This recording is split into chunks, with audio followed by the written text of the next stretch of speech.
Bonjour Booktube, mon nom est Charlotte et bienvenue à ma première vidéo.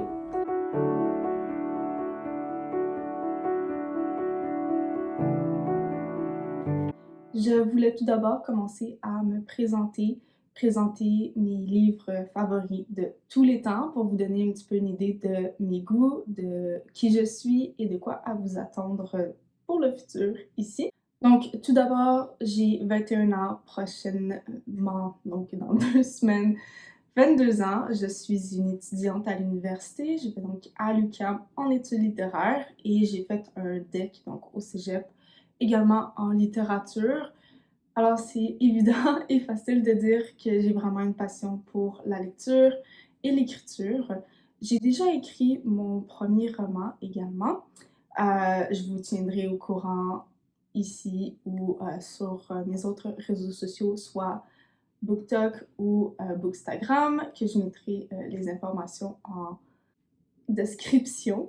Si jamais il y a des nouvelles qui surviennent à ce sujet-là, je vous tiendrai au courant. J'ai une présence sur les réseaux sociaux depuis déjà un moment sur TikTok, donc BookTok, ou plus récemment sur Bookstagram. Et je me suis dit que c'était enfin le moment pour moi de commencer à poster des vidéos sur YouTube. Je pense que c'est toujours quelque chose qui m'a attirée, qui m'a intéressée, et puis j'ai vraiment une passion pour les livres et je regarde de plus en plus de vidéos sur YouTube, donc sur Booktube, et c'est juste quelque chose dont j'avais vraiment envie. J'ai l'impression, pour moi, que sur BookTok, il n'y a pas assez l'opportunité de pouvoir parler en profondeur des livres, que c'est surtout en surface, mais on a beaucoup de recommandations et parfois on peut avoir des assez bonnes critiques, mais j'ai pas l'impression que c'est ce qui accroche l'œil, et j'ai juste le besoin et l'envie de pouvoir discuter plus profondément des livres qui me tiennent vraiment à cœur ou que j'ai pas du tout aimé pour telle ou telle raison. C'est pourquoi je me retrouve ici aujourd'hui. Je vais probablement, je veux dire, je suis pas sûre en 100% de les vidéos qu'il pourrait avoir sur ma chaîne, parce que, ben, on sait jamais où l'inspiration pourrait me venir à tout moment. Mais c'est certain que je vais parler de livres et que je vais peut-être un petit peu parler d'écriture, surtout des projets ou des nouvelles choses que j'apprends par rapport à l'écriture, des choses à venir, ce genre.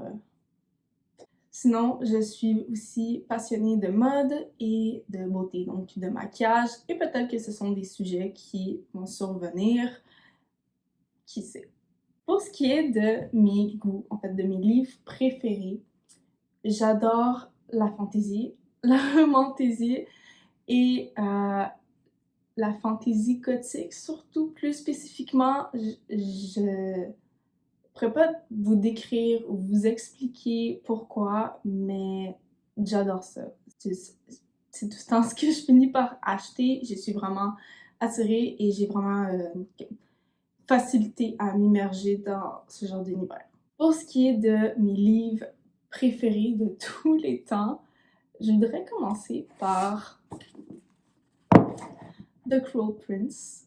Je voulais aussi, petit PS, petit mémo, je lis principalement en anglais, je parle en français, je viens du Québec, je viens de la grande région de Montréal, mais voilà, pour plusieurs raisons, je lis surtout en anglais. La première est que ça coûte moins cher. Alors, je risque de vous présenter des livres de ma bibliothèque, qui sont en anglais. Évidemment, la plupart sont probablement traduits en français. Et si jamais je suis au courant du fait qu'ils sont traduits en français, je vais le mentionner, comme celui-là, c'est sûr à 100% qu'il l'est. Ça arrive si je cite des moments du livre, si je veux parler des personnages, dire des noms. Ça se peut que justement je les dise en anglais. Donc je voulais juste préciser là-dessus. Et donc The Cruel Prince, ou The Folk of the Air series, qui contient The Cruel Prince, The Wicked King et The Queen of Nothing, et plus encore. C'est vraiment l'une de mes séries préférées.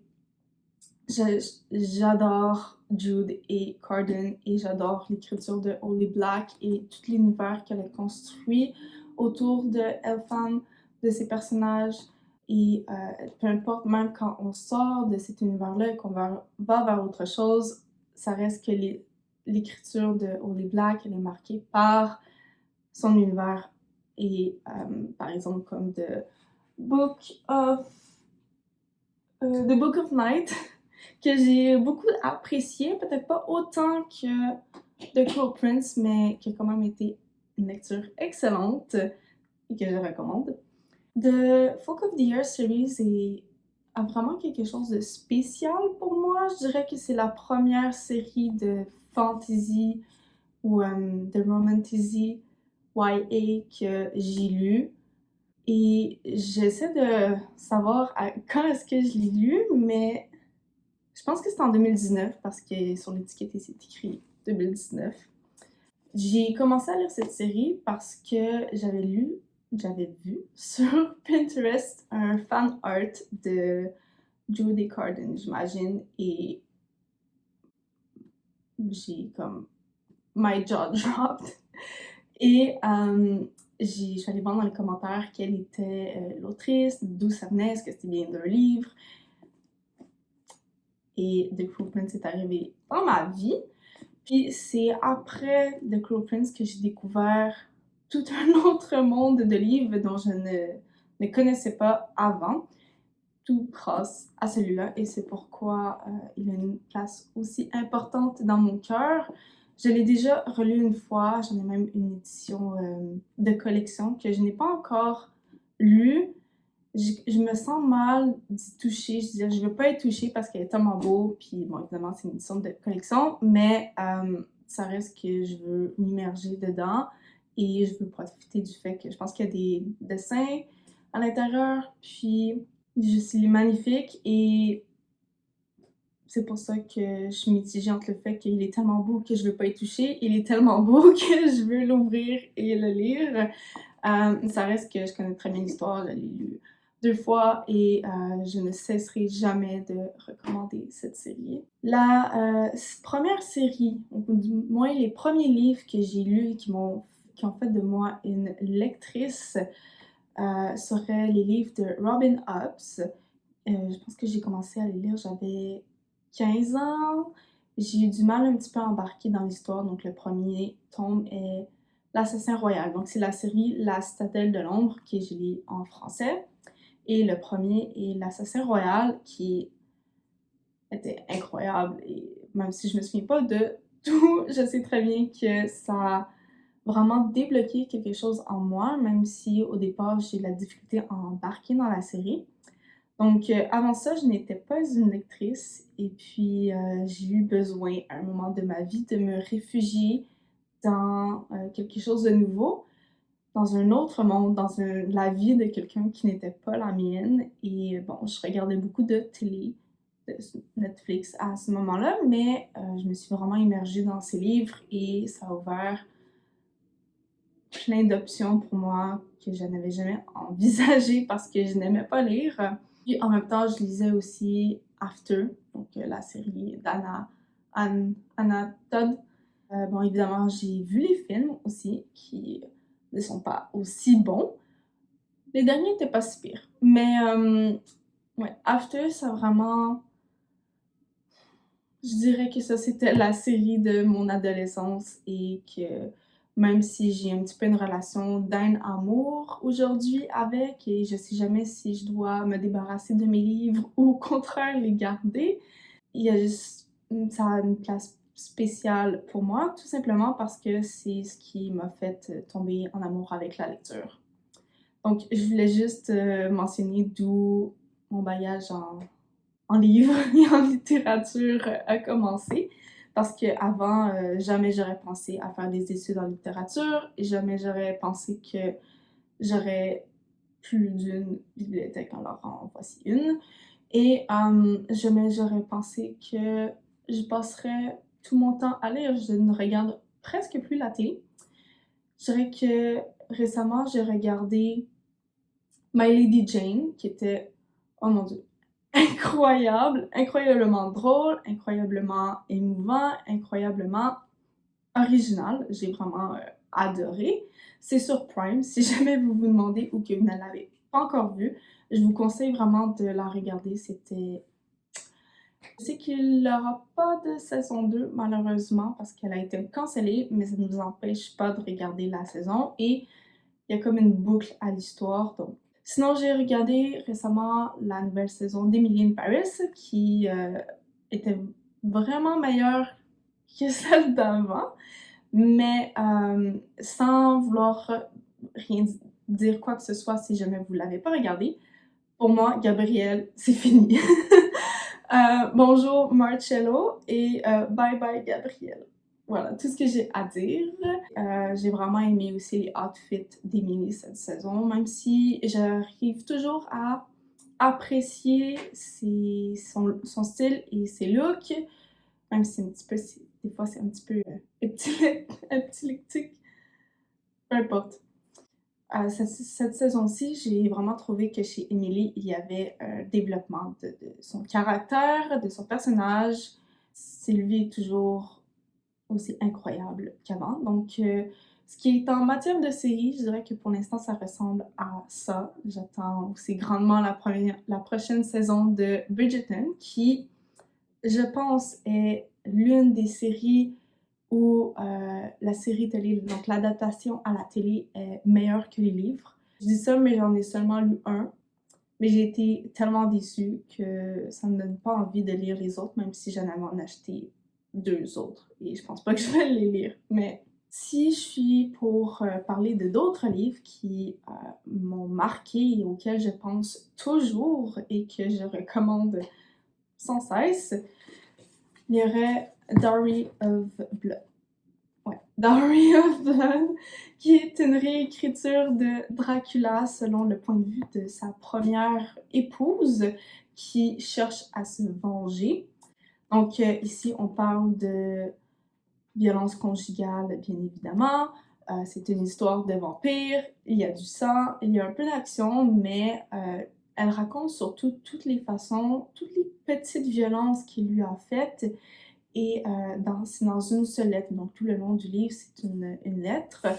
Et il y a plusieurs pages couverture, plusieurs éditions. Vous pouvez vraiment choisir celle que vous préférez. Bon, moi, je suis allée avec le paperback parce que c'est ce qu'il y avait de disponible à la librairie. Et ben, c'est ce qu'il y a de moins cher. Je l'ai vraiment annoté parce que il y a disons que c'est un sujet avec lequel je peux m'identifier, qui est très important pour moi et voilà, j'ai pu d'une certaine façon m'identifier avec le personnage et j'ai trouvé que l'écriture, elle était magnifique, donc il y a des phrases que je surlignais, je me dis mon Dieu, c'est beau. Le genre de livre aussi que je voudrais avoir une édition spéciale de et que je veux relire, bien évidemment. Je, je recommande à 100%. Soit pour l'esthétique, soit pour l'écriture qui est vraiment très belle, ou soit seulement pour l'histoire et ses personnages avec lesquels je suis tombée amoureuse. Totalement bien écrit et avec profondeur, avec émotion. Vraiment, c'est une pépite, comme les Français diraient. Un livre dont je ne peux cesser de penser, Mexican Gothic. Donc, on retrouve le thème gothique, mais ici, je pense que je pourrais vraiment catégoriser ce livre comme horreur.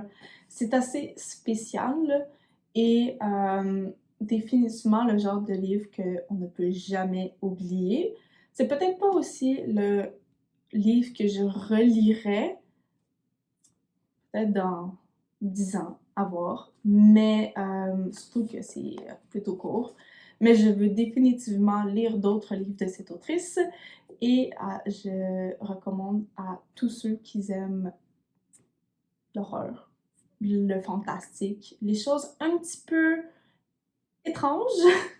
Donc, nous avons un personnage principal qui doit venir à la rescousse de sa cousine par le mandat de c'est son père qui lui demande d'aller rendre visite à sa cousine qui est nouvellement mariée et aussi nouvellement très malade. Elle ne peut pas sortir de son lit. Et dans mes souvenirs, elle écrit à sa cousine ou à sa famille et elle demande de l'aide.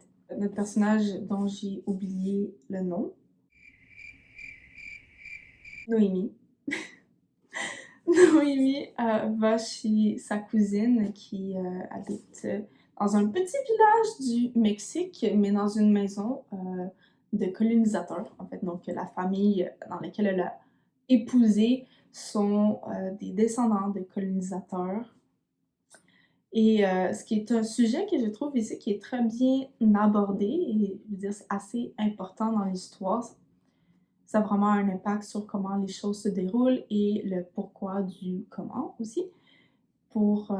Et aussi expliquer c'est quoi la dynamique cette famille avec les habitants du village et pourquoi est-ce que cette vieille maison, possiblement hantée, possiblement, je veux dire, il y a définitivement quelque chose qui se passe avec cette maison, est dérangée, ça c'est certain. Quel est le lien aussi avec la maison et l'histoire qui se cache derrière cette famille et pourquoi est-ce que la maison elle est reculée du village toute seule sur, il me semble, le haut d'une montagne. Puis voilà, donc Noémie doit découvrir le mystère qui impacte sa cousine et qui va peu à peu aussi avoir un impact sur sa propre santé, sa propre vie, son propre esprit, parce qu'elle commence à avoir des choses, à avoir des visions, à avoir des cauchemars, à se sentir moins bien. Puis du moment où elle quitte la maison, comme elle regagne un petit peu d'énergie, me semble, et elle va recevoir l'aide un jeune garçon qui fait partie c'est un domestique, ça c'est certain. Je me souviens plus qu'est-ce qu'il fait. Ça fait déjà un moment que j'ai lu le livre, là, plus qu'un an, mais je me souviens très bien avoir adoré. Je me souviens très bien aussi de l'histoire, des personnages et de la fin. Et ça donne définitivement les vibes. Lecture très intéressante, peut-être à ne pas faire seule la nuit dans une tempête. Voilà, mais ça c'est à votre discrétion. Vraiment un livre que je suis incapable d'oublier. Je pense au moins une fois par semaine. Maintenant, une série que... Comment dire? C'est certain que je pourrais jamais l'oublier. Je n'ai pas terminé la série. Je n'ai pas encore lu le dernier livre. Et voici pourquoi. Et possiblement aussi pas officiellement le dernier livre, donc je dirais pas que la série elle est complète. Disons que c'est qu'à chaque fois que je lis un des tomes, j'ai besoin de plusieurs mois pour m'en remettre. Tellement ça vient m'affecter. C'est sûr à 100% que c'est le genre de série de livres qui peut vous faire pleurer. Je dirais que c'est assez rare que je me mets vraiment à pleurer quand je lis un livre, même si je suis triste, même si je suis vraiment dans mes émotions pendant ma lecture, que je pleure, ça arrive pas souvent. Mais avec cette série-là, à chaque tome, c'est garanti 100% que je vais pleurer. Aussi, c'est une série que je recommande pas à tout le monde, donc il faut vraiment bien se connaître ses goûts pour savoir si c'est quelque chose qui peut vous intéresser ou non, puisque les personnages sont un petit peu difficiles. Je dirais pas difficiles à aimer. Non, en fait, oui, ils peuvent être difficiles à aimer, mais moi j'adore ce genre de personnages-là. Et encore une fois, je suis tombée en amour avec ceux-ci. Donc, si vous êtes des fans de Gossip Girl, mais que vous souhaitez retrouver cette dynamique dans un livre, encore mieux que Gossip Girl, parce que, à mon avis, c'est meilleur. Alors, je vous recommande Magnolia Parks. Donc, encore là, comme vous pouvez voir, j'ai vraiment été affectée par ma lecture de ce livre. Je ne vais pas m'arrêter d'annoter toutes soit les phrases, donc des citations que ça me prenait 2 minutes de pause juste pour la relire et la relire et la relire encore, ou des moments que je pensais importants pour le livre. Donc, comme je disais, il y a juste le dernier que je n'ai pas encore lu, parce que justement, les 2 derniers que j'ai lus aussi back à back, qui était peut-être pas une bonne idée, mais je peux juste pas m'en empêcher. J'ai vraiment envie de plonger dans le dernier livre et en même temps, j'ai vraiment peur et je me sens pas prête. Alors c'est pourquoi, pour l'instant, ça reste comme ça. Donc on suit Magnolia Parks et Daisy Yates à tour de rôle. Donc un livre c'est Magnolia, un autre livre c'est Daisy à Londres. Alors si vous voulez Gossip Girl anglais avec des ganglords, donc on a un petit peu d'action, un petit peu d'éléments illégaux dans la série, 100% pour vous. Voilà. Et aussi, si vous avez absolument aucun intérêt en mode, peut-être à repenser parce que le nombre de fois où Magnolia va dire absolument, on va faire une liste d'absolument comme tous les items que ses amis portent avec le nom du designer et le nom du vêtement et l'année. Voilà. Et moi, j'ai jamais fait la recherche internet pour voir absolument c'était quoi chacun des morceaux. Je fais juste mes imaginer. Et si c'est ça, c'est ça. Si c'est pas ça, ben, c'est pas grave. Voilà. Donc, je dirais que cette série est vraiment pour les filles ou les garçons, en tout cas, les gens qui aiment la romance, qui aiment le drame et qui aiment la mode. Et l'art. L'art aussi. Donc, la famille de Daisy, elles sont en fait des cambrioleurs d'or. Et il ne reste plus maintenant qu'elle et son frère, étant donné que ses parents sont décédés. Daisy, elle essaie de vivre une vie un peu plus normale. Elle étudie en médecine, tandis que son frère, Julien, lui, vole des portraits qui valent des millions de dollars comme travail. Voilà, c'est ce qu'il fait. Daisy sera d'une façon ou d'une autre mêlée à ces histoires. Du côté de Magnolia, on suit plutôt la relation qu'elle a avec GB, donc c'est comme l'amour de sa vie, son premier amour, définitivement l'amour de sa vie, mais qui, il y a quelques années, l'a trompé. On ne sait pas pourquoi, on ne sait pas comment, non, on sait comment, mais on ne sait pas avec qui, jusqu'à la fin du roman, mais je vous dis pas. On a beaucoup de retours en arrière, donc de flashbacks sur leur relation, sur des événements des événements importants qui se sont passés entre les deux, qui ont mené jusqu'à ce que son copain la trompe. Donc Magnolia, elle n'est pas capable de vraiment lui pardonner, donc ils ne se sont jamais remis ensemble, même s'ils le désirent, et elle n'est non plus pas capable d'avoir une réelle et vraie sincère relation avec qui que ce soit d'autre que lui. Je n'ai physiquement pas les livres avec moi de la prochaine série dont je vais vous parler, simplement parce qu'ils sont chez mon père. Donc j'ai une autre bibliothèque, j'en ai une devant moi, une petite. C'est un truc qui bouge. Bref, un chariot où mes livres sont dessus. Et sinon, j'ai une autre bibliothèque chez mon père et c'est là que se trouvent mes autres livres. Je dirais que j'en ai probablement le double. Ben, pas le double, mais je veux dire exactement ça. Et en fait, l'une des séries, ou non, les 3 séries, vous savez peut-être là où est-ce que je m'en viens, qui ont changé ma vie. A Court of Thorns and Roses de Sarah J. Maas, bien évidemment, Throne of Glass et Crescent City. J'ai commencé par lire A Court of Thorns and Roses, donc ACOTAR, quand j'ai fini The Cruel Prince, donc The Folk of the Earth series. Quand j'ai fini cette série-là, je me souviens être allée à la librairie Et j'ai demandé à la libraire un petit peu d'aide parce que je voulais retrouver ce genre de livre, ce genre d'univers et que je savais pas par où commencer. Et donc, elle m'a présenté A Court of Thorns and Roses de Sarah J. Maas. Puis, il y avait Crescent City aussi qui était sorti. En fait, c'était le dernier, il me semble, qui était sorti. Que j'avais déjà vu dans la librairie, mais qui m'avait pas comme accroché l'œil. Alors là, je fais « Ah, ok! » Donc c'est la même autrice, puis bon, apparemment, elle est populaire sur TikTok, mais à ce moment-là, je savais pas ce que BookTok était. J'ai acheté Cotard et Crescent City, puis j'ai commencé avec A Court of Thorns and Roses, et là, je pense que vous pouvez comprendre pourquoi et que peut-être que ça vous concerne aussi.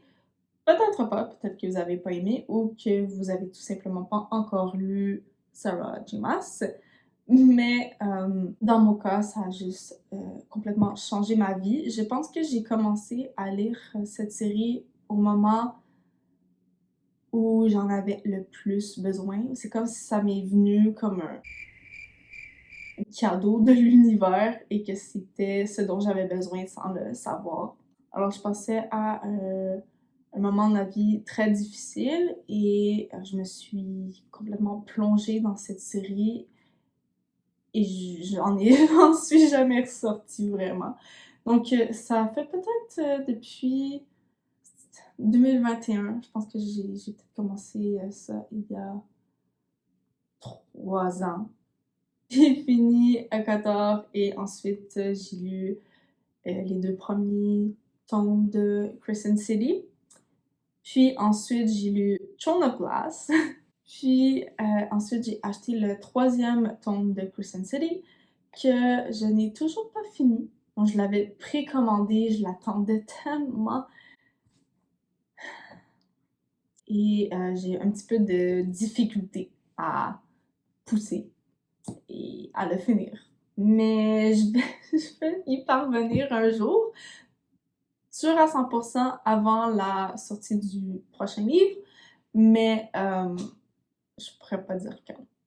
Mes préférés de tous les livres de Sarah J. Maas, je dirais que c'est A Court of Silver Flame. J'ai été capable vraiment de m'identifier à Nesta. Donc, quand je lis, je m'attends pas à pouvoir m'identifier au personnage. C'est jamais quelque chose que je cherche à faire. Et Nesta est arrivée dans ma vie et je me suis dit, oh mon Dieu, elle est exactement comme moi. Ça m'a vraiment permis de grandir en tant qu'humaine, en tant que personne, en tant que femme. J'avais l'impression en fait d'avoir une amie ou quelqu'un qui me comprenait. Ensuite, j'ai lu Crescent City et j'ai adoré le premier. J'adore Bryce. Dans le dernier, peut-être un peu moins, là, j'ai un petit peu de difficulté, mais je veux dire, je l'aime toujours autant, mais je pense que entre Farrah, Aileen et Bryce, Bryce est ma préférée. Il y a juste quelque chose chez elle, la confiance qu'elle a en elle, l'audace qu'elle a de parler pour elle-même ou pour ses amis, de se défendre. Le premier était définitivement le meilleur. Le deuxième aussi, je l'ai pendant plusieurs mois abandonné jusqu'à ce que je le reprenne. Puis, bon, évidemment, la fin, elle était incroyable. Si vous savez, vous savez. Puis, après, je pense aussi le fait que pourquoi j'aime moins le troisième et que j'ai de la difficulté à le lire, c'est parce que j'avais tellement de grandes attentes et que, en fait, rien de mes attentes ne se retrouve dans le livre. Disons que je suis un peu déçue. De ce qui est de Throne of Glass,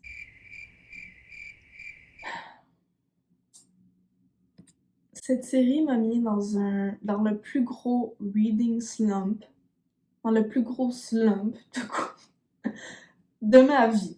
J'ai fini de ces séries et après, j'arrivais pas à lire. Pas que j'arrivais pas à lire, mais tout ce que j'ai lu après était mauvais. Pour moi, c'était mauvais. Ça fait juste pas. Et je m'en suis pas rendu compte au début. Je veux dire, il y a quelques livres que j'avais lus après que j'ai appréciés. puis que j'ai beaucoup aimé, mais pendant des mois, j'ai eu de la difficulté. Donc, juste pour vous dire, là, j'ai terminé Throne of Glass en décembre 2023, pendant Noël. Et donc, depuis ce temps-là, j'ai vraiment de la difficulté à trouver des livres que j'aime et que je ne suis pas capable de lâcher. Il y a quelques tomes dans la série Throne of Glass avec lesquels j'ai eu plus de difficultés ou que ça a été plus long de lire. Puis souvent, entre chaque livre, là, je lisais autre chose. Puis après, je prenais le prochain. Mais je lisais pas tous à la suite de l'autre. Mes préférés, je dirais que sont The Assassin's Blade, Queen of Shadows et Empire of Storm, puis évidemment le dernier, Kingdom of Ash. Ce qui est pour de la dernière série dont j'aimerais parler est en fait ce que je suis en train de lire en ce moment même. Déjà, l'intrigue, l'univers, le système de magie, je le trouve vraiment original. Je n'avais pas encore lu un livre de ce qui utilise, disons, cet élément pour créer l'univers de magie. J'adore l'intrigue, les personnages, absolument tout. Des fois, j'ai un petit peu de difficulté avec l'écriture, surtout au début, dans le premier, mais ce qui me faisait penser peut-être que l'autrice était anglaise, puis finalement, elle vient de Californie. Donc ici est The Shepherd King Duology. Le premier, c'est One Dark Window et le deuxième, c'est Two Twisted Crowns, que je suis présentement en train de lire. Donc, j'ai la copie physique ici, mais je le lis surtout sur Kindle. C'est quelque chose ici qui va revenir à plusieurs reprises dont je vais parler. J'ai une Kindle et vraiment, si jamais vous vous demandez est-ce que ça vaut la peine que je m'en achète une, est-ce que je devrais? Oui, la réponse est oui. Courez à votre ordinateur, votre téléphone, peu importe, sur Amazon et commandez votre Kindle. Oui. Surtout si vous prenez les transports en commun dans la vie de tous les jours, c'est vraiment plus pratique.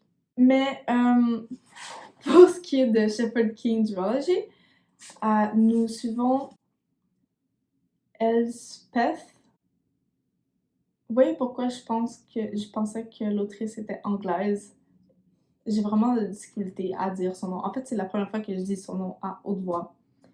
Non, je ne le redirai pas une deuxième fois. Notre personnage principal ici, qui est une jeune adulte dans ce monde magique absolument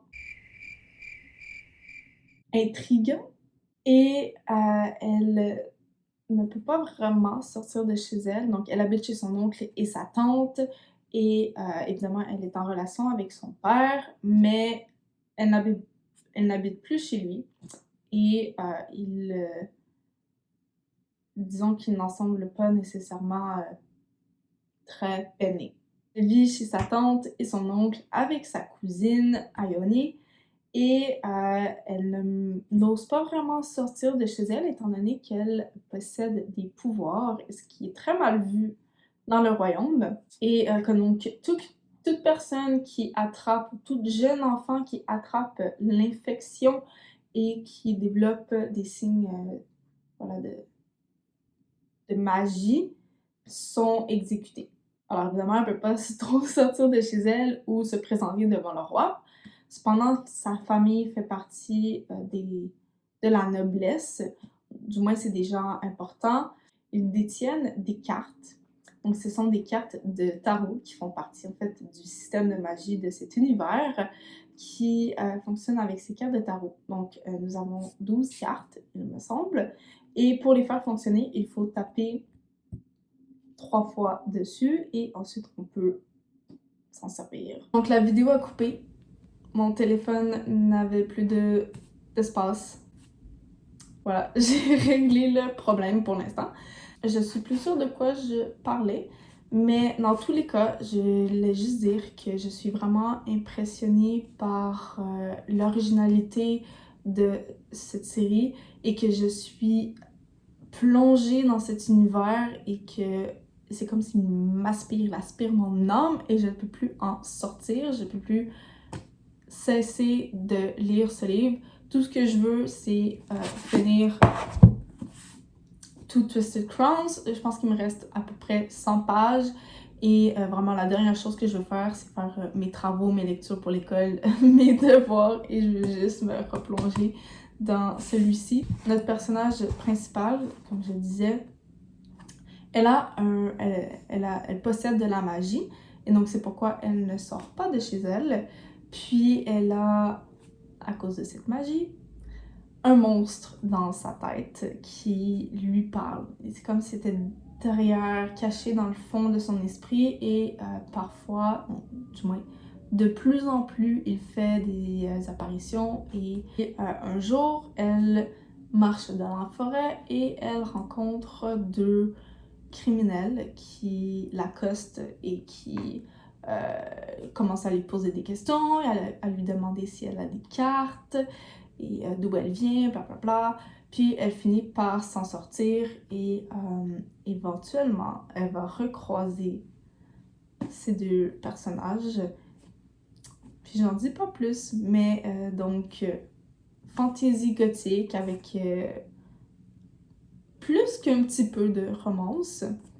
Puis un système de magie absolument fantastique que je veux revoir dans d'autres livres, que je veux retrouver. Donc, si jamais vous avez des recommandations de livres autres que The Book of Night de Holly Black qui utilisent la magie avec des cartes de tarot, vous pouvez les mettre dans les commentaires. Alors, si vous êtes toujours présent, donc vous êtes resté jusqu'à la fin de cette vidéo, merci pour l'intérêt que vous avez attribué au contenu que je viens de vous partager et à rester à l'affût pour la suite des choses qui, peut-être possiblement, devrait être la liste en fait, de ma pile à lire pour l'automne.